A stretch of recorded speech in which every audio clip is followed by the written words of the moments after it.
La mission prophétique du prophète Jérémie, nous savons tous que le prophète Jérémie a marqué l'Ancien Testament et je dirais bien aussi le Nouveau Testament, car beaucoup de récits dans le Nouveau Testament ont été tirés du prophète Jérémie.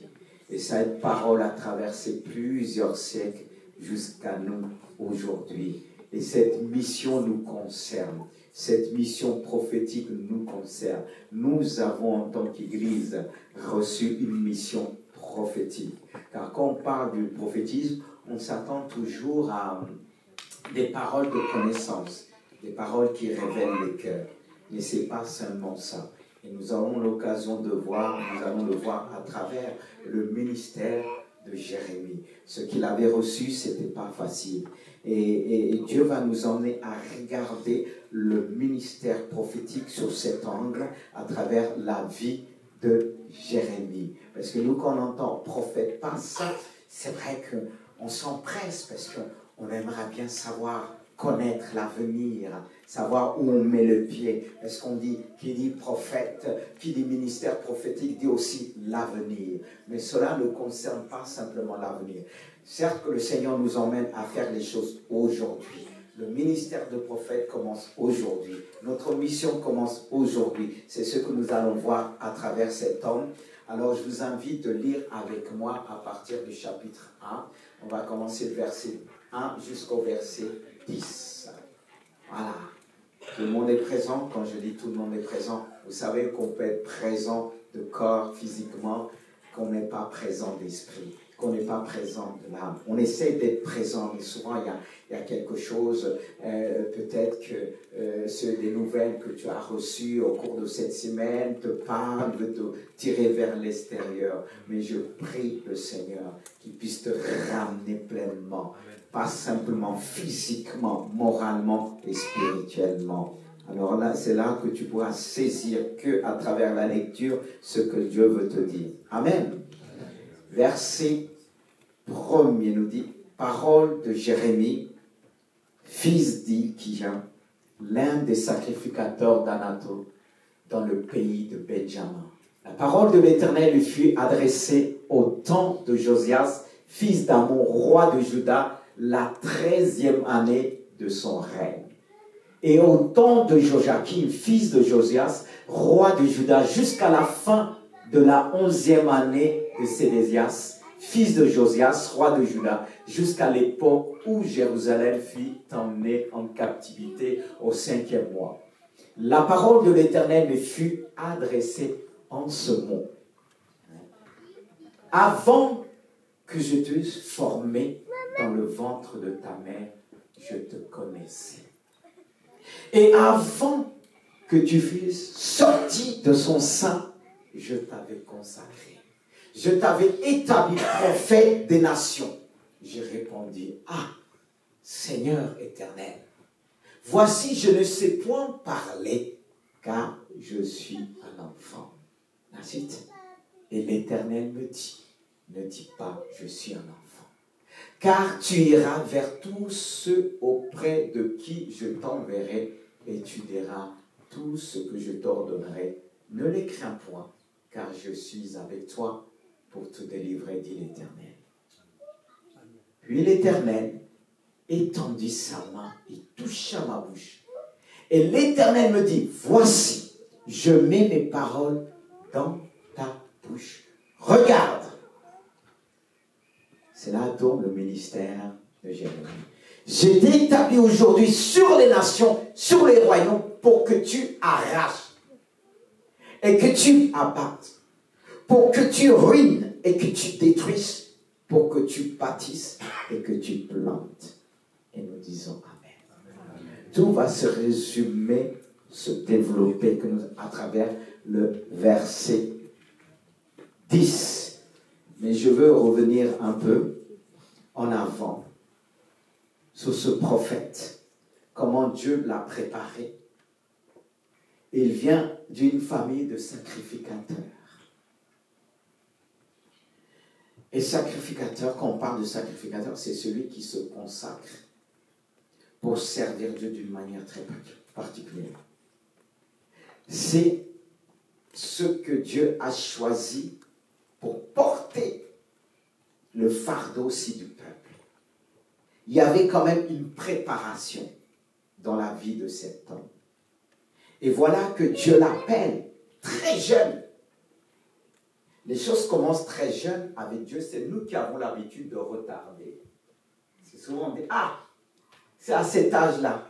Mais qu'est-ce que t'en sais? Dieu t'avait interpellé bien avant à travers tes parents, à travers ceux que tu as croisés, tous ceux et celles que tu as croisés sur ta route. Mais comme nous avons du mal à comprendre, non à comprendre les choses, qui fait que Dieu revient toujours parfois 10 ans après. Mais Dieu avait préparé. Regardez, quand ce jeune homme va le dire, je ne sais pas parler. Je suis timide. Ou bien, je ne suis pas allé loin à l'école. J'ai des difficultés. On m'a maltraité. À cause des blessures, je ne sais pas parler. Est-ce que Dieu va lui dire, on t'a fait ça, on t'a fait ceci, on t'a fait cela? Dieu l'appelle. Et lui va mettre devant, je ne sais pas parler. Combien de fois que le Seigneur nous a interpellés, la chose que nous avons mis devant, je ne sais pas parler, je suis timide. Avant, j'avais un stagiaire qui était là, la première fois qui s'est présenté, il a dit, je suis timide. J'ai dit, quoi? Je préfère te dire, tu es réservé. Est-ce qu'on sait c'est quoi la timidité? C'est quoi la timidité? Quelqu'un peut me donner la définition?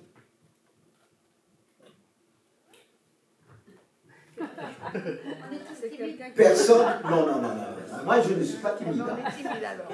Moi, je refuse. La timidité, c'est de l'orgueil. Non, c'est pas de mais pas celle-là. Bon, il y en a beaucoup qui se cachent dans ça. Mais si tu vas comme ça, tu vas heurter comme ça, vas-y doucement. Voilà. Un manque de confiance en soi. Oui. Manque d'assurance. La peur. Comme Jésus a interpellé ses disciples, il leur a dit, pourquoi avez-vous peur? Hein? Il y a la timidité, c'est la peur. C'est le manque de confiance en soi. Et quand on a peur, c'est là peut venir aussi l'orgueil et le péché, parce que c'est une clé que le diable utilise. Parce que souvent, il y en a, quand ils ont peur, ils tapent le premier. Il met une autodéfense. Et c'est là qu'on peut appeler, il développe l'orgueil. Est-ce que vous me suivez? Oui. Parce que quand je me dis on va toujours m'écraser, je développe des autodéfenses. Le mot confiance, je développe quoi? Voilà. Et parfois, je tire même quelqu'un qui vient me faire la paix. Mais c'est ça. Je vais tirer vers quelqu'un qui vient faire la paix. Et de fois, il dit, mais j'ai juste dit ça. Je me rappelle, ça c'est ma propre sœur. Bon, je peux parler de ma sœur parce qu'elle ne va pas se fâcher. Bon, vous êtes mes sœurs en crise, voilà. Elle est moi aussi ma sœur en crise. Mais quand je dis parce que même si elle se fâche, on va se régler des comptes après. Elle va me pardonner plus vite parce que je suis son petit frère. Une année, elle m'a dit, son enfant est venu. Quand il est rentré à la maison, il s'est dépêché sur sa mère câlin. Elle l'a repoussé. Le petit a dit, c'est juste un câlin. Et ça l'a. Parce qu'il y avait des blessures. L'enfant va juste te dire quelque chose, quelqu'un va juste te dire, tu vas t'énerver. Le manque de confiance. C'est pour ça que Dieu, quand il appelle un homme, il a appelé Jérémie. Il a dit, tu vas arracher d'abord dans ta vie. Tu vas abattre d'abord dans ta vie. Tu vas ruiner d'abord dans ta vie. Tu vas détruire ensuite. Tu vas planter. Parce qu'on ne peut pas planter dans la timidité, dans le manque de confiance. Tu ne peux pas venir planter un arbre devant des mauvaises racines. Tu vas tout mélanger. Quand Dieu appelle un homme, il le travaille. Il permet même que des gens te provoquent que ça sorte. La personne dit Amen. Amen. Est-ce que vous voulez que je prêche? Amen. Je ne vais pas prêcher que, comme j'ai l'habitude de dire, bonbons et chocolat qui passent. Mais quand les enfants, ils ont du mal avec le pinard, je les présente le pinard, c'est ce qui fait du bien à l'intérieur. Amen. Vous savez que même qu'on prêche, on n'est pas là pour provoquer, mais on n'est pas là pour faire plaisir. Amen. Parce que sinon, j'arrête le ministère. Parce que Jésus, quand il parlait, il parlait. Je ne suis pas Jésus, mais c'est mon Seigneur. Je dois le suivre. Je dois le suivre. Et c'est vrai, je reviens, comme dit, la timidité va développer de l'orgueil. Et souvent, quand je voyais des gens, et des gens qui travaillent, hey, je suis timide, j'ai dit arrête. Il y en a qui disent, je suis timide, j'ai dit, hey. On dirait que la timidité, c'est un trophée aujourd'hui. Quand on parle, il faut qu'on annonce, je suis timide, comme si c'était une forme d'humilité. C'est là que ça devient orgueil, parce que ce n'est pas une forme d'humilité. C'est une arme que Satan s'en sert. C'est une arme que Satan s'en sert. On a été tous timides à un moment donné de nos vies. Mais il faut le refuser. Parce que si on sait tellement que tu es timide au travail, on va t'écraser. Oui. Il faut prendre l'assurance du Seigneur. C'est pourquoi quand Dieu va parler à Jérémie, il va dire, je ne sais pas parler. Mais comment il a répondu à Dieu? Hein? Ça veut dire quand Dieu l'a parlé, je suis un enfant. Mais un enfant, c'est parler. Peut-être même un bébé, il parle. Vous ne comprenez pas le langage de bébé, mais les anges, je comprends. Dieu le comprend. On ne comprend pas leur langage, mais ils ont un langage. Même les animaux. Au début de la création, tout le monde s'entendait. Parce que comme me disait mon fils, comment ça fait que le serpent a parlé alors les hommes les parlaient en langue? Je lui ai dit, tu l'as dit. Il a eu cette réflexion, j'ai dit, tu l'as dit. On s'entendait. Mais le péché a séparé. Le péché a mis la timidité. Qu'aujourd'hui, on a du mal à communiquer. Avant, on pouvait communiquer facilement avec les animaux. Mais le péché est venu séparer, détruire, séparer la communication. Même Dieu qui communique avec son serviteur, qui l'a appelé depuis bien avant, comme il dit, avant que tu sois dans la ventre de ta mère, je t'avais appelé. Il était dans la pensée de Dieu. Il était dans le plan de Dieu. Il était déjà là. Et Dieu attendait une prière sur la terre qui allait déclencher son plan. Car son regard parcourt toute la terre. Non seulement son regard, mais ses oreilles. Dieu écoute nos prières. Et Dieu permet parfois la souffrance qui va déclencher, nous emmener à faire une prière qu'on n'a jamais faite. Comme Anne, lorsqu'elle a dit à Dieu, au départ, elle se battait avec sa rivale. Mais quand elle a compris que ça ne sert à rien, rivalité, elle a dit à Dieu, si tu me donnes un enfant, il est pour toi. Cette prière n'est pas passée à côté. Et Dieu, dans son plan, dans sa préscience, il avait déjà prévu Samuel. Mais là, il attendait encore une prière sur la terre qui allait le toucher. Et béni soit Dieu pour l'épreuve de nos vies. Ce que Dieu permet, ça nous emmène dans l'humilité à prier Dieu afin que Dieu puisse envoyer sa parole. Une pensée de sa parole. Une portion de sa parole. Et quand il va dire à Jérémie, pour l'encourager, si tu savais que tu étais en moi, si tu savais, tu fais partie de ma vie.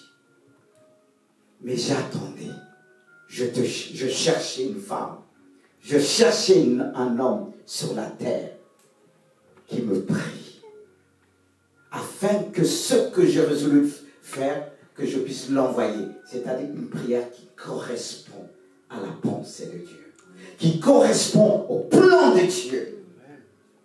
Et nous avons besoin de faire des prières prophétiques. Et la prière prophétique commence par sonder le cœur de Dieu. Connaître ce que Dieu veut. Connaître ce que Dieu veut faire.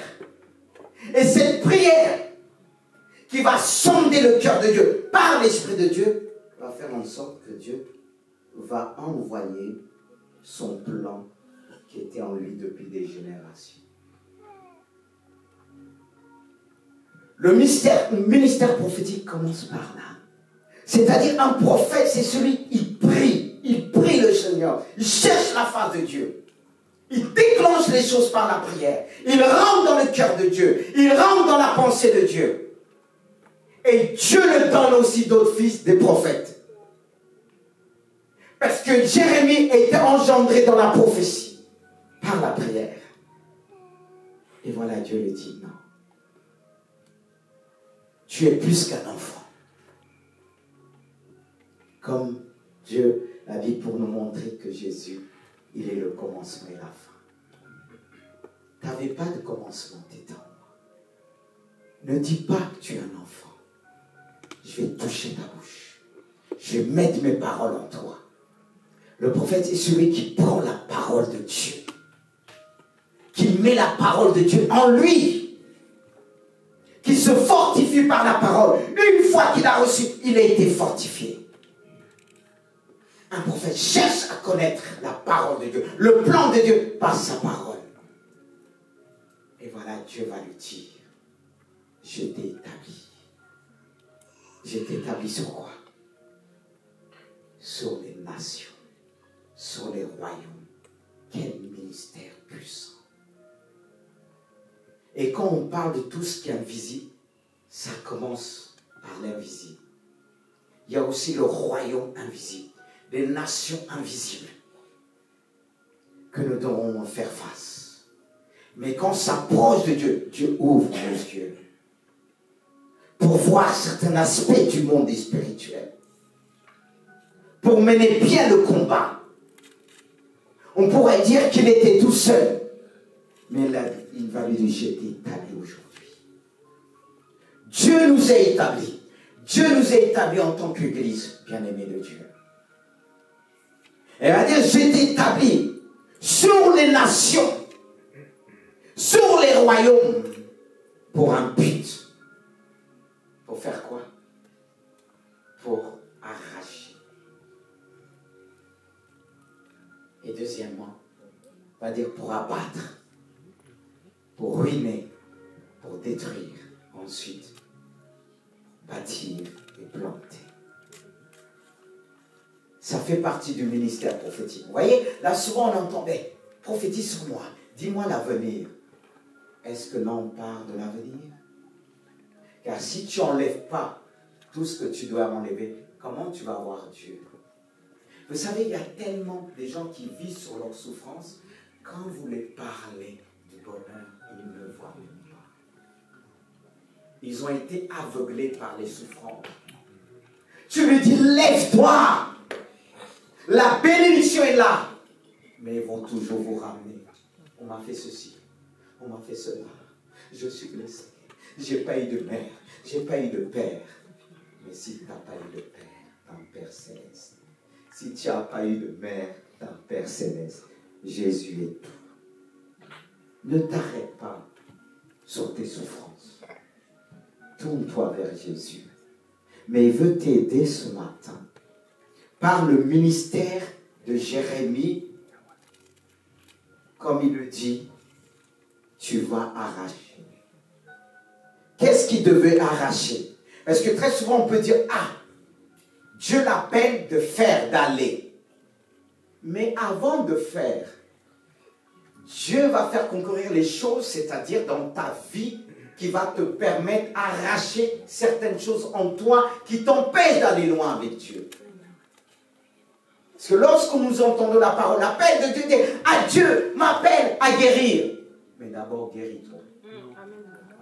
Dieu m'appelle à délivrer. Tu dois te délivrer. Ça, on oublie cette étape. Parce que si tu le fais, parfois, tu n'auras pas besoin de parler.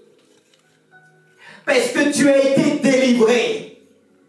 Et le fait qu'on va voir en toi la délivrance de Dieu, automatiquement, l'Esprit de Dieu va prendre ce qui est en toi, il va le mettre dans l'autre. Pourquoi on parle trop? Parce qu'on a moins de puissance pour certains. Est-ce que Jésus parlait beaucoup? Est-ce que Jésus parlait beaucoup? Est-ce que Jésus disait, je fais ceci, je fais cela? Non. Et Dieu va dire à Jérémie, arracher. Et cette mission prophétique repose sur ce verset que vous venez de voir. Et je dirais sur 6 points pour arracher, pour abattre, pour ruiner, pour détruire, pour que tu bâtisses et que tu plantes. Et qu'est-ce qu'on doit en vérité arracher dans nos vies, bien-aimés de Dieu? Qu'est-ce qu'on doit arracher? Il s'agit de se présenter devant Dieu, que Dieu puisse faire le travail. Il y a des choses certainement qu'il fera à nos places qu'on ne pourra pas le faire facilement. Il va le faire sans problème. Et il y a des choses que nous-mêmes. Qu'est-ce qu'on fait autour de sa maison deux fois? On arrache les mauvaises plantes. C'est ta maison. Parce que si tu ne les arraches pas, ils risquent de t'étouffer. Ils risquent d'éloigner tes voisins. Parce que si ils risquent de dire, mais cette personne a un problème. Est-ce qu'il a laissé tout pousser? C'est qu'il y a un problème. Et toi, tu vas dire, ça va bien, mais tu as laissé les herbes autour de toi. Peut-être tu les as enlevés en toi, mais ils sont autour de toi. Non seulement tu dois faire un travail en toi, mais les herbes qui sont autour de toi. Les mauvaises herbes que le Père n'a pas plantées. Le mauvais herbe qui fait fuir les voisins. Qui fait fuir tes frères et sœurs. Parce que parfois on dit, on est avec Dieu, oh, je suis avec le Seigneur. Même pour ceux qui sont dans le couple, il peut dire, oh, on est marié à vie, tu n'as plus le choix. Ah oui, il y a d'autres qui peuvent dire, soit à la femme, soit à son mari, ben c'est fini, on est marié, tu veux quoi? On ne peut pas divorcer. Et les mauvaises herbes, tu les laisses. Mais si tu laisses ces mauvaises herbes qui poussent au milieu de vous, vous allez avoir du mal à se faire des bisous après. Une séparation. Encore si c'est que les bisous, ça peut aller, tu peux pousser la fleur là où je ne sais pas, là-bas et le faire. Mais spirituellement. C'est pas tout qu'on est chrétien, on dit, oh. Parce qu'il y en a quand ils se marient avec quelqu'un, ils disent, j'ai gagné. T'as gagné quoi? Est-ce que c'est un combat pour se marier? Je ne sais pas. J'ai vu une personne, c'est pas ici, sortie de son mari, j'ai gagné. Hey! Qu'est-ce qu'elle veut dire par là? On lui a dit, merci Seigneur, j'ai gagné. C'est-à-dire, tu as tout fait la gentille, une fois que c'était là-bas, tu dis, j'ai gagné. C'est pas ça le mariage. Le mariage, c'est pour rendre heureux. Mais d'abord, avant de rentrer dans le mariage, pourquoi il y a des problèmes beaucoup dans le couple, même chrétien ailleurs? Parce qu'il y a des herbes qu'on n'a pas déracinées. Amen. Et on est rentré avec ça dans le mariage en disant Dieu fait grâce. Après, bonjour les dégâts après. Après on dit oh Dieu a voulu comme ça. Je me rappelle, j'avais une tata que j'aimais beaucoup. Elle me disait, elle avait son comportement quand elle m'a posé une question, son mari a fait style qu'il dormait. Mais si, j'aime bien ces hommes-là. Tu vois, il ne faut pas fuir, mes frères. Mais moi, comme elle savait, je n'ai pas fait. Elle m'a dit, je suis comme ça, sont même comme ça. J'ai dit, tu es comme ça, mais on ne peut pas aimer ce que tu es. Ce que tu fais, ce que tu es. Oui, il y a des choses qu'il faut abandonner. Il y a des choses qu'il faut laisser. Il faut avoir ce courage, dit Seigneur, regardez sur le miroir de la parole, parce que Dieu a donné Jérémie sa parole comme un miroir, de se regarder ce qu'il devait arracher dans sa vie. Parce qu'il y a des choses que tu vas faire l'autre baver des années, en disant, c'est pas ma faute, on m'a blessé. Hey, on n'a jamais été blessé. Arrêtons ça. Mais parfois, si tu as été blessé, parfois il faut te blesser encore pour enlever la blessure. Alléluia. Non. Hey, les méthodes, vous n'avez pas regardé les méthodes de Jésus. Hein? Mon fils a dit même, pourquoi Jésus même? Il guérit, il crache sur la tête. J'ai dit, mais ça guérit. Qui aimera bien on crache sur la terre, on met sur ses yeux? Eh, mes soeurs. Quand je dis mes soeurs, si avec le bon maquillage, Un miracle, on crache, le pasteur dit, tiens, Là, je me demande, est-ce que vous allez revenir? Comme une fois, j'ai prié pour une jeune loin de huile. Sa maman ici, elle ne voulait pas crier pour ses cheveux. J'ai dit, mais tu fais quoi? Mais vous voyez, mais Dieu utilise des méthodes pour, le fond, dit, j'aime pas. Mais Dieu va te faire aimer. C'est la formation de Jésus. Mais moi, il y a des choses qu'il m'a demandé au départ, j'ai pleuré. J'ai dit, Seigneur, je le fais. C'est vrai que je n'ai pas envie. Je vais le faire. Je n'ai pas envie. Mais je le fais. Parce que je sais. C'est pas que je suis poussé à le faire par obéissance, mais je sais que je vais le faire. Ça va donner un bon pied à l'orgueil. Bien aimé, ce que nous devons faire, on a tous quelque chose à arracher, même si nous avons arraché des choses dans notre vie. Regardez chez vous, vous allez déterrer, vous allez mettre tout détergent, mais après vous allez dire, mais ça pousse encore. Vous allez dire, ça pousse encore. J'ai tout fait. Et c'est comme ça. C'est pour ça qu'on doit toujours lire la parole de Dieu, prier toujours, parce qu'on va tout faire. Il y a toujours une petite heure qui va dire, coucou, je suis là, tu crois que tu vas m'avoir? Mais tu peux te décourager. Il y a des choses en nous qui nous découragent. Appelons à supplier sa femme, mais je suis comme ça, je suis comme ça. Mais tu dois l'arracher. Et pour l'arracher, il faut creuser. Il faut creuser. Parce qu'il y a des racines. Ça ne part pas comme ça si vous ne creusez pas. Il faut creuser autour. Il faut trouver l'autre méthode. N'utilise pas simplement la seule méthode dans ta vie. Creuse, creuse. Et tu vas à la racine. Parce que la Bible dit, l'ennemi de nos âmes pendant qu'on dort, lui, il se lève la nuit. S'aimer au milieu de la bonne sémence. Et tu ne vas pas savoir qu'au milieu de la bonne sémence, il y a une mauvaise sémence. Au milieu de l'église, l'ennemi vient s'aimer. Il envoie. C'est là qu'on doit être vigilant. C'est là qu'on doit être vigilant. Aider le maître du champ à veiller. Parce que ça peut pousser très vite, étouffer la bonne sémence. Que Dieu nous donne le pouvoir, l'autorité de arracher ce qui doit être arraché. Mais ça ne s'arrête pas là. Il dit, je t'établis aussi.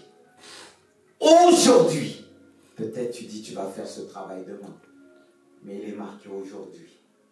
Je t'ai établi aujourd'hui pour abattre.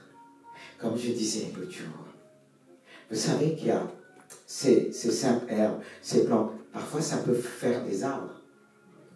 On n'a pas déraciné, après ça grandit. La petite herbe que tu vas dire, c'est rien. Tu vas dire, tu vas revenir demain. Tu vas revenir après-demain. Et chaque fois que tu vas dire demain, elle va pousser. Et juste devenir un arbre. Est-ce qu'on peut déraciner facilement un arbre? Est-ce que tu vas arriver comme si une petite plante, tu arraches? Mais est-ce qu'il y en a, tu vas arriver pour arracher ça? Non. Et il y a des arbres, quand ils poussent, les racines s'étendent en profondeur. C'est pourquoi il dit, tu vas abattre. Parce qu'il y a certaines nations, personne n'a arraché. Tu vas aller dans d'autres nations, d'autres royaumes. Là-bas, ce n'est pas des herbes, c'est des arbres. Oui, c'est pour ça que ça varie d'une nation à une autre. Il y a des nations, c'est vraiment des forterets. Ces arbres ont pris l'espace. Leur racine a pris l'espace. Et toi, tu ne vas pas arriver. Ah, cette ville, je suis arrivé. Pouf, tout. Et même je soufflais, même ça se déracine. Là, il faut une autre méthode. Dieu, quand il nous confie d'autres églises, on ne fonctionne pas de la même manière. Si tu essaies de fonctionner de la même manière, là, tu vas te trouver par terre. Et il va faire comprendre à Jérémie, oui. Mais tu dois abattre encore en toi les arbres que tu as laissés. Il y a cet homme qui a dit, je suis un enfant. Parce que moi, je prends comme un homme. Dieu le voyait plus qu'un homme, un enfant. il y a des choses qu'on peut négliger dans la vie. Ne négligeons rien. Et même si Dieu t'appelle vers une autre nation, tu dois commencer à déraciner de loin, à distance. Car il nous a donné le pouvoir pour agir à distance, de parler la parole, une épée en double tranchante. Cette parole est capable de déraciner efficacement.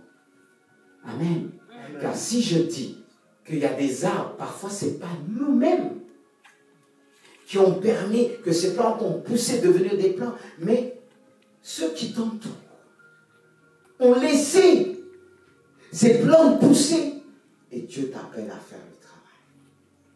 Dieu appelait Jérémie à faire ce travail, d'abord dans sa nation, qu'ils ont laissé des choses, d'abattre les arbres, ces forteresses. Parce qu'il y a des arbres qui sont là, même si vous laissez un arbre à côté d'une maison pousser, les racines risquent de soulever quoi? Faire les fissures. Et c'est comme Dieu le disait, dans cette nation, il y a plein de fissures à cause des arbres. Mais tu dois guérir cette nation en détruisant ces arbres-là. Et ça, il faut avoir un ministère qui paraît violent dans la prière. Parce que quand vous arrêtez un arbre, vous n'allez pas trop réfléchir. Il faut la technique, mais il faut aller. Il faut être courageux. Il faut de la force. Il faut de la persévérance. Il faut du bon matériel pour le faire. C'est pourquoi on a besoin du Saint-Esprit. Parfois, on veut faire les choses tout seul. Il y a des choses qu'il faut faire, on doit le faire à deux. N'est-ce pas qu'il est dit, 1 poursuivra 1000 et 2 poursuivront 10 000. C'est-à-dire le fait qu'on est deux, notre force se multiplie par l'encouragement. C'est ainsi qu'il est dit, 2 valent mieux que 1. Et nous, on a Dieu, on a le Saint-Esprit. Et il y a des choses qu'on doit abattre. C'est vraiment le ministère de prophète. Commence par là. Arracher et abattre. Dieu donne-nous cette grâce, cette force d'abattre toutes ces arbres, quelle que soit la grandeur de l'arbre. David a fait face à un arbre qu'on appelle Goliath. Cet arbre était géant. Mais lui, il avait la parole de Dieu. Le peuple d'Israël n'a pas pu abattre cet arbre. Mais lui, par la foi en Dieu, il a vraiment mis Goliath par terre. Et c'est un défi devant le peuple d'Israël. On a des défis, frères et sœurs. Mais nous devons avoir ce ministère prophétique de Jérémie pour abattre les arbres autour de nous, si nous voulons avancer. Ces arbres qui empêchent les gens de venir dans la maison de Dieu. Voir la maison de Dieu de loin. Il y a des arbres qui sont là, ils ne sont pas plantés au bon endroit. On doit les abattre. Il nous a donné l'autorité. Mais le Saint-Esprit ne s'arrête pas là, bien-aimé de Dieu. Parce qu'il va dire, tu vas abattre. Tu vas faire qu'encore ruiner. Ruiner, c'est anéantir totalement. Tu as déraciné. Tu as abattu l'arbre, mais il faut le ruiner totalement. Ça doit disparaître. Parce que deux fois, on peut mettre un arbre derrière. On dit, oh, il est par terre maintenant. Mais il se peut qu'il a laissé des racines. Tu dois le démolir totalement.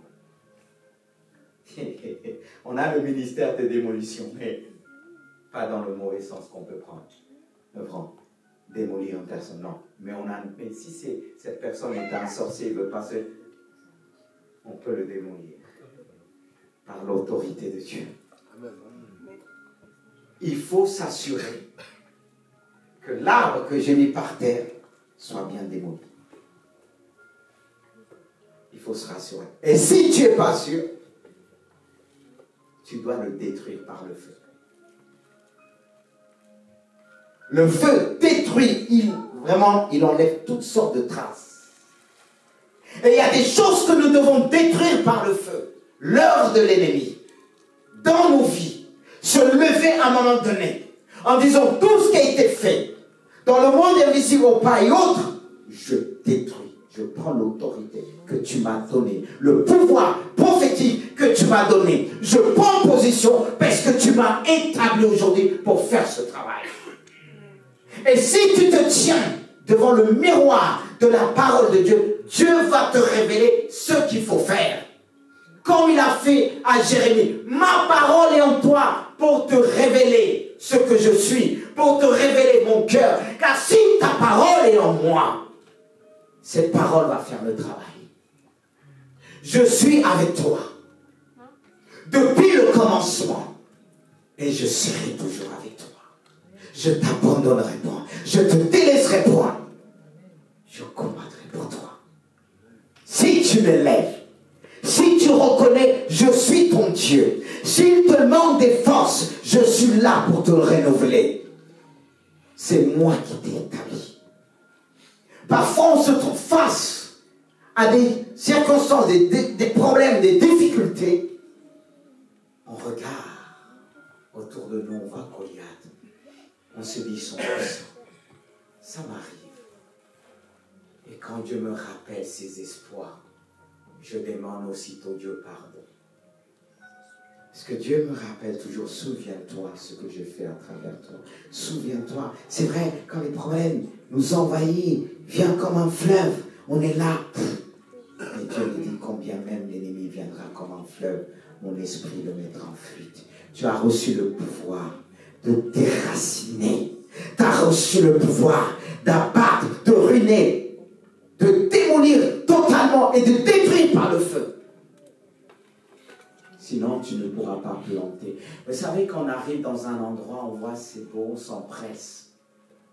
On dit c'est beau, je vais planter. C'est beau, je vais acheter là. Mais est-ce que tu penses à faire ce travail? Peut-être que tu vois les choses sont belles physiquement, mais pas spirituellement. Tu as besoin de faire ce travail spirituellement. Pourquoi beaucoup souffrent aujourd'hui? Parce qu'ils sont arrêtés selon l'apparence. Ils ont vu c'était bien présentable, mais tu ignorais ce qui se cachait spirituellement. Ça ne veut pas dire que Dieu ne t'a pas appelé dans cet endroit-là, mais tu n'as pas fait le travail qu'il fallait. Tu n'as pas commencé par déraciner. Tu n'as pas commencé par arracher de tout ton cœur de dire, je ne laisserai pas, je n'abandonnerai point. Tu n'as pas pris en toi le nom de persévérance. Car si l'ennemi essaye de te décourager, dis-lui, j'ai un nom. Peut-être que tu ignores, je m'appelle persévérance. C'est ce que j'ai l'habitude de dire dans mes prières, je m'appelle persévérance. Les années que l'ennemi m'attaque, il attaque encore. Parce que parfois, quand il rôde, il ne peut pas vous toucher. C'est les enfants et autres dans votre entourage. Tout ça pour vous décourager. Deux fois fatigué, j'ai dit, je m'appelle persévérance. Je ne lâcherai pas jusqu'à la mort. Et je signe. Et quand je signe, l'ange l'emmène au ciel. Et on a appelé à faire ce travail dans la vie des autres. Quand quelqu'un vient te voir, discerne s'il y a des choses qu'il faut arracher. Parfois la personne pleure, va dire j'en peux plus. Tu vas dire on va arracher cela. Comme cet homme qui était venu me voir des années après un témoignage, il dit il faut que je vienne te voir. Et il m'a dit, quand on voit mon épouse, on va dire tout va bien. Et deux fois quand il s'énerve, elle prend un couteau. Et je dis, il m'avait mis même dans l'école du dimanche. Il m'a dit le pasteur a du mal à croire. J'ai dit bon, viens, pars et reviens tel jour. Vous savez qu'est-ce qu'on a fait?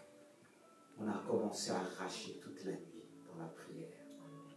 Prier. Parce que des fois, on pense, parfois j'ai vu mes aînés quand on partait visiter des problèmes, ils disent, à l'annoncé, il exorçait, la Bible dit ceci, la Bible dit ceci, mais ce n'est pas le remède que la personne a besoin. Parce que tu vas lire la Bible, tu n'as pas arraché ce que tu dois être arraché. Ça ne va pas pénétrer. Même si on dit la parole de Dieu pénètre, mais elle pénètre avec la prière. Parce qu'il est dit que ce passage, j'essaie de me rappeler, tout est sanctifié, qui dit par la parole et la prière. Ça, c'est pas ça, mais c'est un peu comme ça. C'est-à-dire, la prière, Jésus priait beaucoup. Parce que si quelqu'un vient te voir, il a faim, il n'a pas mangé, tu vas dire, assis-toi là, je vais te nourrir spirituellement. Ça ne va pas rentrer. Parce qu'il a faim, ça a bouché ses oreilles. Donne-lui à manger et tu le parles. Ça me fait penser aussi à cet homme de Dieu qui a vu vraiment un clochard qui passait. Il l'invitait pour manger, il avait l'habitude d'évangéliser. Le monsieur a pris vite fait, il n'a pas eu le temps de parler, il est parti. Il dit, ah, j'ai raté quelque chose. Et quelques années, dans une pastorale, grande pastorale, il discutait. C'était le monsieur qui était parti très vite. Amen. Voyez? Parce qu'il a déraciné, quelque part, il a donné à manger. Il y a des personnes qui ne voient rien, ils ont faim. Mais quand ils mangent, les yeux s'ouvrent. C'est là qu'il faut discerner. Mais si on est pressé, bon, mange spirituellement, ça ne va pas passer. Alors quand parfois quelqu'un vient, je n'ai pas arrivé, j'ai compris quelque chose, tac, tac, tac, tac, tac, commence à dire, je rentre dans le cœur de Dieu. Parce qu'il dit, le Saint-Esprit, nous ne savons pas ce qu'il convenable de demander dans nos prières. Mais le Saint-Esprit qui connaît, qui sent le cœur de Dieu, nous aide dans nos faiblesses. Parce qu'il nous révèle la pensée de Dieu. Amen. Et voilà cet homme qui est venu prier. On a prié, on a prié. Et aujourd'hui, et pourtant c'est vrai, que, je vais vous dire une chose. Des fois, malheureusement, nous chrétiens, parce qu'on est pris, nous serviteurs de Dieu, on est pris. Et ces chrétiens, il faut qu'ils aillent voir des pasteurs de renommée. Il m'a cité les noms des pasteurs qu'il est parti voir. C'est pas que ces pasteurs n'ont pas reçu, ils ont reçu. Mais des fois, ils ont du monde. Quand tu vas dire, aider, on va prier vite fait. Mais il y a des problèmes qui demandent du temps, des heures. Regardez, pour les maladies. Il y a des maladies, pour ôter ces maladies, il faut prendre des heures d'opération. Entre 2 heures à 10 heures. Mais c'est pareil spirituellement. Amen. Un médecin peut agir vite fait. Quand il a du monde, il va dire, hey, écoute, prends telle chose. Mais parfois, c'est pas ça. Quand on fait les choses en précipitation, c'est pas toujours bon. Il faut se poser. On a besoin de se poser. Mais malheureusement, c'est pas qu'on veut pécher dans ce sens-là. On est débordé, les gens viennent d'un coup. Et cet homme a cité, c'est le pasteur qu'il est parti voir. Mais quand il a entendu le témoignage, il est venu. Et quand on a passé le temps, vous savez qu'est-ce que je lui ai dit? Parfois, je peux être sec. En fait, parfois, quand on guérit, on provoque un petit peu. Parce que quand tu fais comme ça, tu vois la chose sauter. Tu vas dire, c'est notre stratégie. Je lui ai dit, ta femme est possédée. Là, ça fait le silence. Parce que dans notre doctrine, quand je dis façon de voir les choses, cette assemblée de Dieu, on dit un chrétien ne peut pas être possédé. N'est-ce pas? Oui, un chrétien qui veille, pas simplement qui a donné sa vie à Dieu, parce que si tu ne veilles pas, les démons rôdent. Mais quand ils rôdent, tu crois qu'ils cherchent quoi? Ils cherchent rentrer dans cette maison qu'on appelle le temple du Saint-Esprit. Quand on ouvre les portes là, les choses qu'on regarde, ils rentrent. Vous croyez? Parce que nous, on pense qu'on est chrétien. J'ai pris le baptême, pasteur, telle année, j'ai été baptisé du Saint-Esprit. Même ton baptême peut être mélangé après, parce que tu vis dans le péché. Non. Il faut dire les choses. Ça ne me plaît pas toujours. Mais parce qu'on pense, waouh, on a été baptisé. Et j'ai parlé quelques langues, après j'ai prophétisé. C'est garanti. On pense que c'est du garanti. Arrêtez ça. Si on ne veille pas tous, on risque de rester. Si on ne veille pas l'enlèvement là, il faut dire les choses. Nous, on pense qu'on vient à l'église, je bénis l'église, je donne offrande, je donne dîme et tout ça. Et comme si tout ça, ça va acheter Jésus. Si ça s'achète pas Jésus, ça ne va pas m'acheter parce que je refuse. Parce que quand je parle là, ça peut irriter certaines personnes. Mais si ça te irrite, c'est ton problème. Je dis la vérité. Parce qu'on pense, on fait quelques trucs, c'est assuré. Et quand je dis ta femme, ça, et là, il a accepté, mais on a commencé à prier. Et quand je suis parti une fois avec elle, j'ai conseillé qu'il en parle après à son responsable. Et quand on est parti, assis, responsable, j'ai laissé la place parce qu'il faut être sage aussi. Si la personne a un médecin, tu ne vas pas arriver, le médecin ne connaît pas. Non, non, non, non, non. Nous, on est différents. Spécialité, formation, elle est différente par le Saint-Esprit. Je ne peux pas me permettre de dire je vois mieux que l'autre. Non. Amen, nous sommes complémentaires. Non. Mais quand je vois, il a pris la Bible. Moi, j'étais assis quand on est sorti. J'ai dit voilà ta femme là. Elle se prêtait à sauter la vie, à t'accuser, préparer tout ça. Il m'a dit comment tu sais le Saint-Esprit. Et les mecs qui me disaient mais comment tu fais, comment. Ils posaient des questions. Parce que ça suscite une polémique devant tout le monde. Dit mais comment un chrétien et tout ça. Oui. L'ennemi, comment vous croyez qu'il va avoir l'église? Devant celle qui a prophétisé, qui a fait des choses, qui a baissé les bras, on ne va pas voir les démons tout de suite. C'est là que le diable fait des dégâts.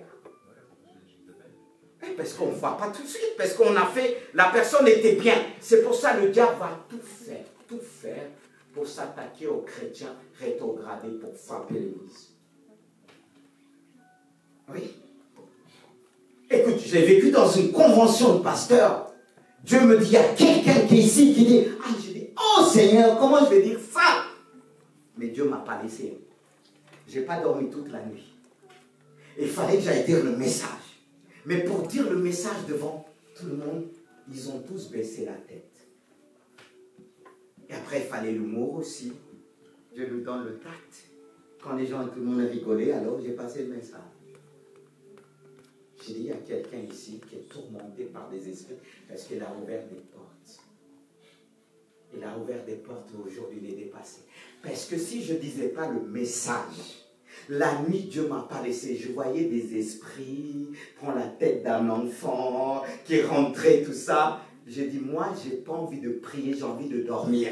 Vous savez, peut-être vous allez paniquer. Moi, je savais qu'il ne pouvait pas me toucher. Mais j'ai dit, mon ami, il a pris une chambre qui est hantée. Qu'est-ce qu'il a fait? Qu'est-ce qu'il a fait?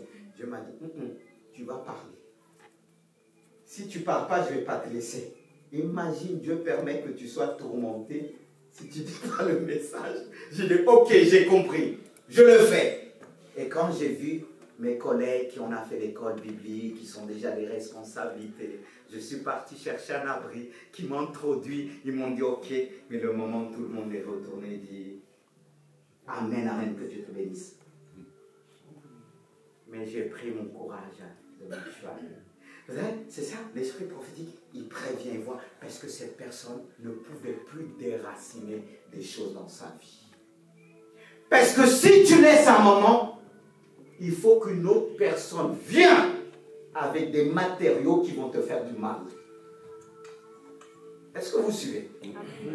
Quand tu dis tu laisses ça, ça va passer. Mais les gens qui vont enlever ça, tu vas vouloir les taper parce que c'est comme un chien quand il est blessé là. Je ne te traite pas de chien. Mais un chien, quand on veut le soigner, qu'est-ce qu'il fait? Il te mord. Il a tellement mal qu'il te mord. C'est là le travail de pasteur, c'est pas facile. Combien de fois on le mord? Vous croyez quoi? Des gens qu'on a fait que bénir, deux fois ils mordent comme ça. On dit, ah Seigneur, est-ce que je dois continuer le ministère? Dieu ne te répond pas. Dieu ne te répond pas. Et deux fois, il ne t'encourage même pas. On dit, mon enfant, je sais que tu as mal, je vais régler leur compte. Il va te dire que tu dois les aimer. Comme tu peux aimer ton chien quand il te mord. Mais ce n'est pas un chien. Tu as mordu. C'est bien le ministère. Amen. Dites amen. Amen. Je vous dis ça, ça vous permet de prier. Parce qu'on voit que la bonne partie. Ah, il parle bien. Ah, si je pouvais entendre tous les jours. Mais on n'a pas toujours le temps. Est-ce que tu vas me voir tout le temps? On se force d'être avec nos enfants, mais ce n'est pas évident. Une fois, mon fils m'a dit, mais pourquoi qu'on n'appelle que pour ça, tu vois? J'ai dit, c'est comme ça, mon fils. C'est vrai, deux fois, il y a quelques abus. Mais c'est comme ça. L'enfant abuse deux fois. Après, on lui dit, mais attends, là, tu grandis, fais autrement. C'est ça. Si on laisse les choses pousser, tu vas avoir comme un chien. Wouh, wouh, wouh. T'as tellement mal. Les gens ne vont pas savoir que t'as mal. Ils vont fuir parce que tu fais du bruit. Que Dieu te donne la sagesse d'accepter. C'est pas facile. Quand on a été blessé d'une manière différente, c'est pas facile. Mais on a un médecin, Jésus. On a un médecin, Jésus. On peut pas, lui-même, il a été blessé pour nos péchés, brisé pour nos iniquités. Mais le châtiment qui nous donne la paix dans le sur lui. Alors tu as été blessé, mais il va t'accorder ta paix, sa paix. Accepte. Ne regarde pas toujours, on m'a fait ceci. Relève la tête. Parce que moi, si je regardais, on m'a fait ça dans le ministère, on m'a fait ceci, on m'a fait cela, je ne serais pas là aujourd'hui. Le diable aurait dit, ah oui, tu vois, hein, et tu continues encore. Ah oui, tu vois. Parce qu'il y a une voix qui te dit deux fois. Ben tu vois comment ils sont les chrétiens. Mais toi, comment tu es? Toi, comment tu es? Est-ce que tu es tombé, tu es venu saint sur la terre, boum, et quand tu es venu, tu es tombé, on entend des saintetés, saintetés, saintetés. N'est-ce pas, on entend des sanctifications, sanctifications. Il fallait que tu te sanctifies. C'est pas évident. C'est pour ça que Dieu, quand il appelle un homme le servir, il y a des choses qui l'arrachent. Ça fait mal. Moi, Dieu a commencé à retourner dans tous les sens. Parce que vous venez de la banlieue, vous venez d'un milieu qu'il fallait agir tout de suite. Il m'a pris la patience. Il m'a pris la patience. C'est là qu'on reconnaît un ministère. C'est dans sa patience. C'est pas simplement dans son moral. Mais il a la patience, la persévérance. Et Jérémie ne devait pas simplement parler par sa bouche, mais par sa vie. Par sa vie. Parce qu'il devait bâtir dans la vie des autres. C'est pour ça qu'il a dit, ensuite tu vas bâtir. Tu vas planter. J'aime bien cette expression, bâtir. Bâtir, qu'on parle de bâtir, ça nous emmène dans tout ce qui est solide. Parce que si nous voulons que les choses restent, on doit bâtir solidement dans le roc, sur un rocher. Et Dieu nous appelle à bâtir dans les vies. Mais pour bâtir dans les vies, on doit être une vie qui est bâtie sur le roc. Car comment bâtir du solide dans la vie de nos enfants si on a une vie bancale? Amen. Comment le faire? On doit trouver cette solidité sur la parole de Dieu. On est tous appelés à bâtir. On est tous appelés à influencer dans le bon sens. Bâtir sur une bonne terre. Et Dieu envoie vers nous pour que nous puissions bâtir. Et aujourd'hui, comment on voit comment le monde est bâti? Dans le désordre. Et Dieu appelle son Église à bâtir.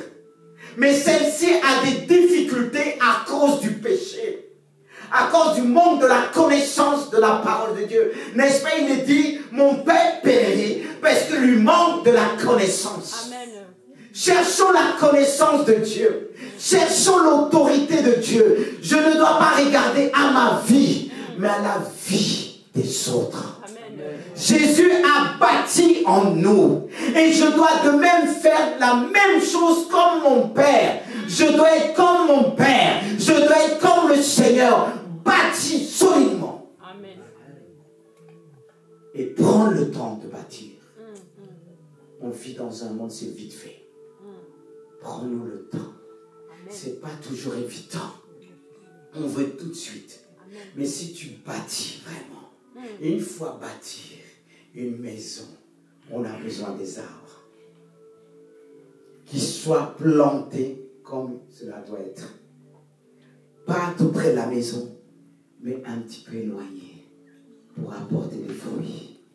Et l'arbre que nous devons bâtir, c'est l'arbre de vie. C'est Jésus dans les vies. C'est Jésus dans les vies. Il est la source de la vie. Il m'appelle être la source de la vie. Et je me force devant Dieu. Je me force de me lever tôt pour chercher la face de Dieu. Et je le dis, je dois bâtir dans des vies. Pas simplement sur une seule vie. Je dois bâtir chez moi quand je sors dans mon travail, partout. Je dois être un bâtisseur. Nous devons être des bâtisseurs. Jésus a dit en Pierre, en toi, j'ai bâti mon église.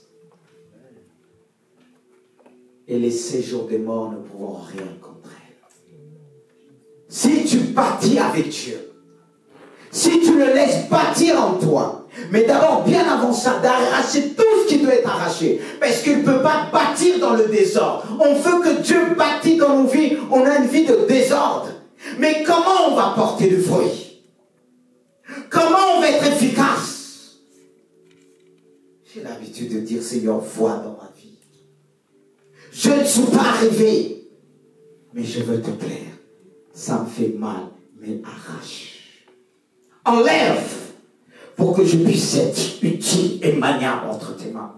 N'ayez pas peur de vous présenter devant ce grand chirurgien. Parce que s'il va vous opérer, il y a des choses qui vont disparaître aussitôt. Amen.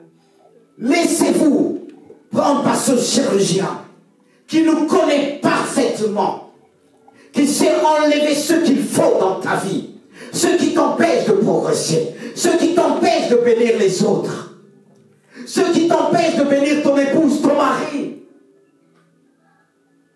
Laisse-lui planter devant toi cet arbre de vie. Et dans cet arbre de vie, on retrouve les fruits de Galates 5, 22, les fruits de l'esprit, la patience, la fidélité, l'amour, la foi, la tempérance et la patience. Et si tu plantes ce fruit-là, comment on peut planter les fruits? Les arbres. Voyez, quand tu fais un travail dans la vie de l'autre, dans la vie de ton frère, tu plantes. Et quand il va se réjouir, si cet arbre est vraiment un bon arbre, tu mangeras de ses fruits. Un jour, je disais cela à un collègue de travail qui me disait sa femme ceci, sa femme ceci. Mais je dis, mais est-ce que c'est toi qui as planté cet arbre? Si tu plantes cet arbre, tu mangeras de ses fruits. Tu dois manger de ses fruits. Les fruits de sa patience. Les fruits de son amour. Les fruits de sa douceur. C'est ça, le mariage. C'est vrai qu'au début, c'est difficile. Ça peut prendre des années. Mais si cet arbre, c'était pas ça, il faut le couper et permettre à notre arbre. C'est tout le miracle de Dieu. C'est tout l'amour de Dieu. Parce que Dieu veut enlever. Enlever ce que l'ennemi a planté. L'ennemi avait fait de toi un arbre que les fruits qu'on pouvait prendre et manger, c'était des fruits amers. Qui touchaient même nos dents quand on le mangeait. Tu étais semblable à cet arbre. Mais le Père a décidé d'arracher cet arbre et de faire pousser un arbre en vitesse parce que tu es déjà marié. Il est déjà marié. On n'a plus le temps à perdre. Parce que si on laisse un arbre grandir normalement, là, tu risques de détruire ton mariage. Mais tu dois croire au miracle de Dieu. Si tu le laisses faire, il va vite faire remplacer par un arbre de vie qui produit la vie pour l'éternité. C'est ça le problème. Acceptons d'être parfois, par son épouse, par son mari, être repris. C'est vrai, c'est pas toujours de la bonne manière, mais combien de fois ça nous a aidés? Combien de fois ça m'a aidé? Que là, tout le monde pouvait dire, la personne, mon épouse, ça m'a aidé. Je me rappelle au départ, quand j'ai commencé dans la musique, j'arrivais, on va jouer, ça faisait et deux fois, elle me disait ça, elle rigolait, elle me dit, je me rappelle au début, t'arrivais, et après, elle m'a repris, j'ai appris à m'écouter. Parfois même, nous épouse 2 fois. On dit, mais encouragement au départ. Mais c'est boum. D'où la maturité d'accepter. Mais après, je souris et je dis, mais écoute, je vais m'améliorer. Je prendrai ça autrement. Mais sinon, tu vas te fâcher tous les minutes. Et comme ça ne suffit pas, des fois, il y a des enfants aussi qui mettent... Des fois, ça va toucher, je parlais. Mais qu'est-ce que tu as voulu dire là? On n'a rien compris. Mais, je n'ai pas parlé une autre langue. Mais ça ne veut pas dire qu'on n'a rien compris. Mais, des fois, la manière, c'est comme ça. Vous croyez que Jésus prenait, quand il disait l'autre race de vipère? Ah, bah oui! Où est votre foi?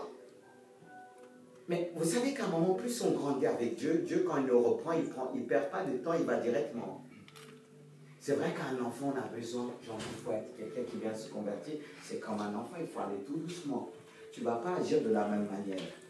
Mais on a besoin des autres qui vont nous faire dire les choses. Après, certes qu'on ne peut pas se permettre à dire les choses. Moi, je me rappelle quand j'étais à l'école biblique, un prof a dit quelque chose, sois prudent. Et j'ai dit, celui qui était maître d'internat, dis-lui qu'il fasse attention, il y en a qui enregistrent. Mais je ne suis pas allé directement. Chacun a sa place. Mais c'était pour construire. Mais tellement que je me sentais pas petit dans le sens timidité, j'ai dit, chacun son rôle. Et c'est vrai que l'épouse, on le marie. Là où que les gens vont dire, le mari ou l'épouse va... Ça se fâche un petit peu, hein? Mais après, est-ce qu'on va dire, oh, si c'est ça, je quitte? Non! Parce qu'elle t'a toujours encouragé aussi, c'est te dire. Ça fait partie d'arracher les choses. On a besoin. Parce que comme je vous dis là, tu as fait le travail, tout est arraché, mais le diable vient s'aimer la nuit. Hein? Et il y a des herbes qui poussent après. Même tu as fait le travail, il faut toujours revenir jusqu'au retour de Jésus.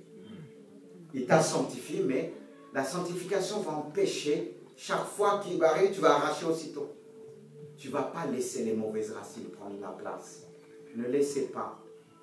Parce que regardez, plus on avance dans le temps, il est dit que lorsque l'iniquité sera accrue, la charité de plus grand nombre se refroidira. Même si on voit, il y a du monde qui vient dans l'église, mais est-ce que les gens viennent vraiment par amour?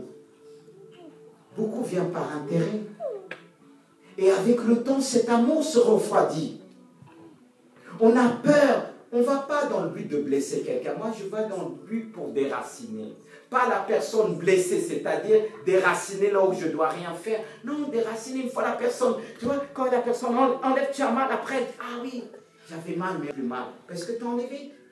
Une opération comme ça, le cancer peut être. Mais quand on arrache, au début, la personne a mal. Quand on arrache, ça fait mal. Mais après, on n'a plus mal. Il faut faire confiance à Dieu. On est comme des plantes aussi. Qu'il va arroser par sa parole, va permettre cet arbre de pousser. On vit les temps de la fin.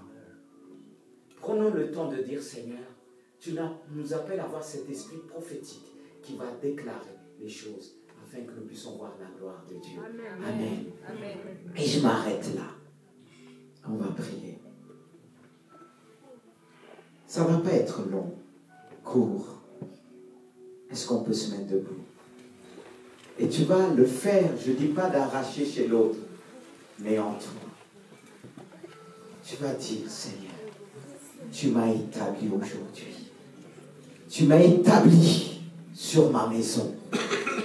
Tu m'as établi dans la ville. Tu m'as établi dans mon lieu de travail. Mais je veux d'abord aujourd'hui arracher en moi tout ce qui doit être arraché, toutes les mauvaises semences qu'on a lancées de loin, toutes les flèches qu'on a lancées, cette mauvaise sémence dans ma vie, cette mauvaise sémence de la timidité, de la peur, de la haine, de la jalousie, tu enlèves cela par le nom puissant de Jésus. Toute cette mauvaise sémence de la mauvaise chance, tu enlèves cela. cela par le nom puissant de Jésus. Toutes ces mauvaises semences qu'on a sémées bien avant que j'étais dans le ventre de ma mère, tout ce que ma mère a dit de mauvais, tout ce que mon père a dit de mauvais, bien avant ma venue, je arrache toutes ces mauvaises paroles. J'arrache toutes ces mauvaises prophéties dans ma vie. Toutes ces mauvaises prophéties qui ne viennent pas de toi. Toutes ces mauvaises prophéties qui me bloquent aujourd'hui, je les arrache par le nom puissant de Jésus. Fais-le avec foi. Fais-le avec foi. J'arrache toutes ces mauvaises racines. On a dit de moi, je ne ferai rien de ma vie. Je arrache toutes ces paroles qui ont trouvé le chemin dans mon cœur, enfui dans ma vie. Je les arrache par la puissance du Saint-Esprit. Et je sème la parole de Dieu. Je sème la parole de la vie.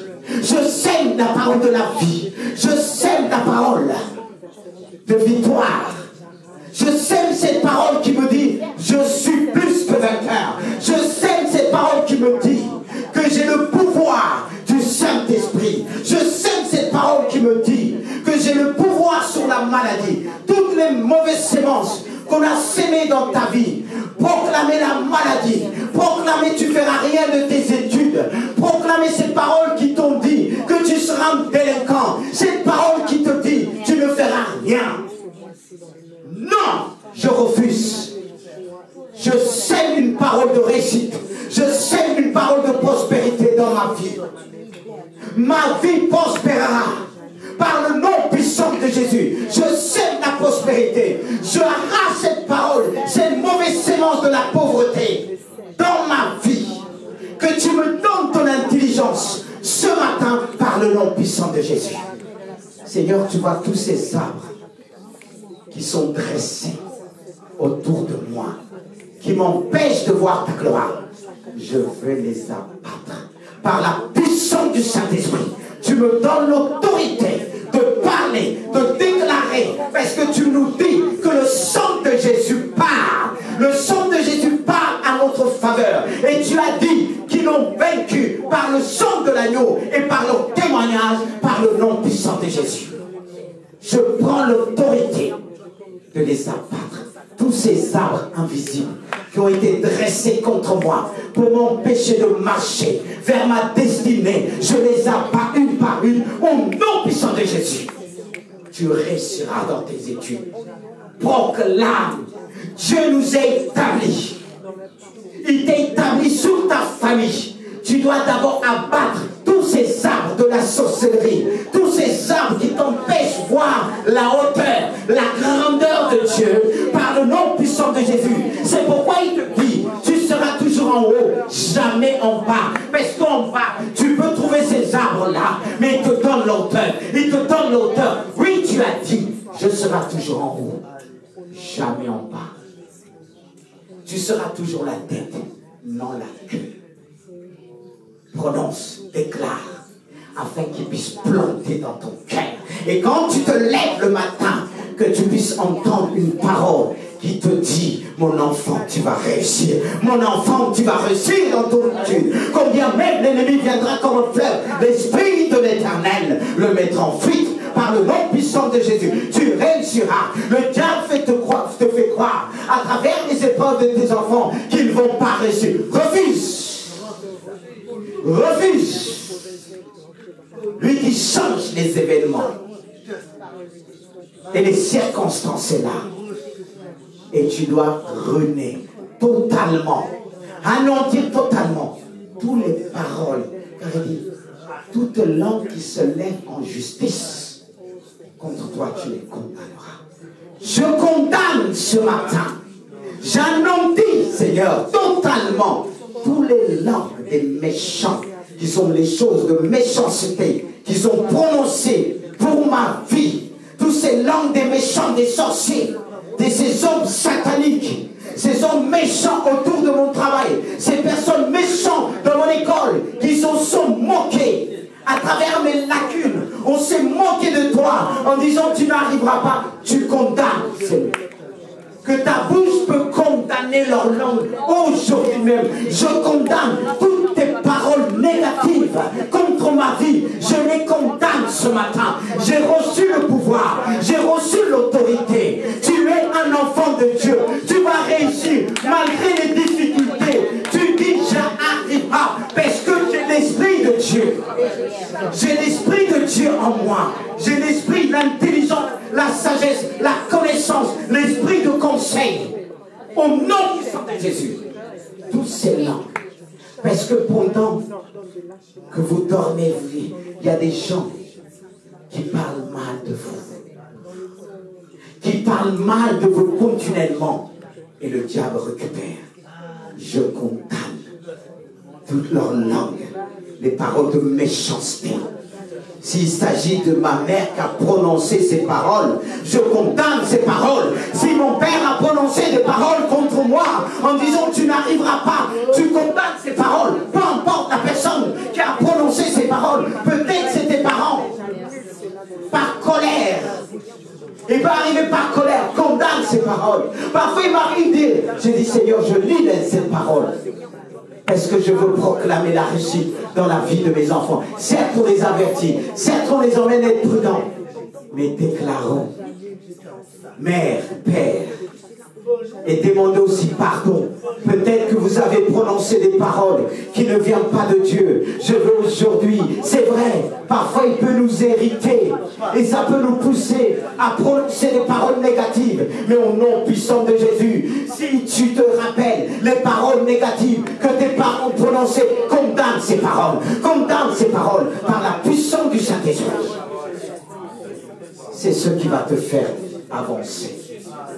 Et tu es appelé à détruire par le feu, à détruire toutes ces flèches qui ont été lancées vers toi. Pendant que tu dormais, le diable s'est levé. Il a envoyé ses agents pour s'aimer livrer. C'est pourquoi chaque jour, avant que tu te lèves, tu dois briser toutes ces paroles, anéantir ces flèches qui repartent vers leur envoyeur. Au nom puissant de Jésus. Seigneur Jésus, tu es le Dieu de grâce. Et c'est maintenant que tu peux le dire maintenant.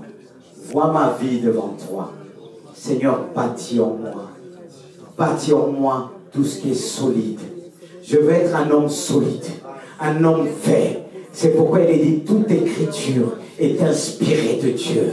Pour nous instruire, pour nous enseigner, pour nous convaincre, pour nous corriger, pour nous instruire dans la justice, afin que l'homme de Dieu, la femme de Dieu, soit une femme accomplie, une femme faite par la parole de Dieu. Alors Seigneur, bâtis dans ma vie par ta parole, bâtis dans ma vie par les versets de ta parole, par le verbe de ta parole, bâtis dans ma vie, bâtis dans mon esprit, bâtis dans mon âme, bâtis dans tout mon être entier. Donne-moi la solidité par la puissance du Saint-Esprit. Alors qu'on prie, il y a des choses qui se mettent en place dans ta vie. Tu verras la semaine comment Dieu est en train d'aligner les choses. Des paroles de bénédiction, comment il te bénit. Parce que tu as pris le temps d'arracher. Tu as pris le temps de dire, bâtis dans ma vie. Bâtis dans ma vie. Tu es une terre propice, une terre que Dieu veut bâtir, une terre que Dieu veut planter, afin que le monde, afin que les nations puissent voir la main de Dieu, l'œuvre de Dieu. Et dans l'ensemble, Dieu veut utiliser son église source de Siloé. Tu fais partie de cet arbre. Tu fais partie de cet arbre parce que tu es une branche de cet arbre qui doit porter du fruit pour la gloire de Dieu. Et les nations doivent voir, les nations doivent manger de ce fruit pour goûter la parole de Dieu. Le prophète doit donner envie aux autres de recevoir, d'écouter la parole de Dieu. Et ce fruit, il doit être goûté de tous. Ce fruit doit donner envie de s'approcher devant l'arbre. Quand les gens goûteront de ce fruit, que ce soit vers le nord, le sud, l'est, l'ouest, il viendra vers le centre. Il viendra vers le centre pour dire, d'où vient ce fruit? D'où vient ce fruit? D'où vient ce fruit? Je veux me présenter devant l'arbre, que je puisse chaque jour, le matin, le soir, la journée, le soir, manger de ce fruit. Alléluia. C'est mon désir.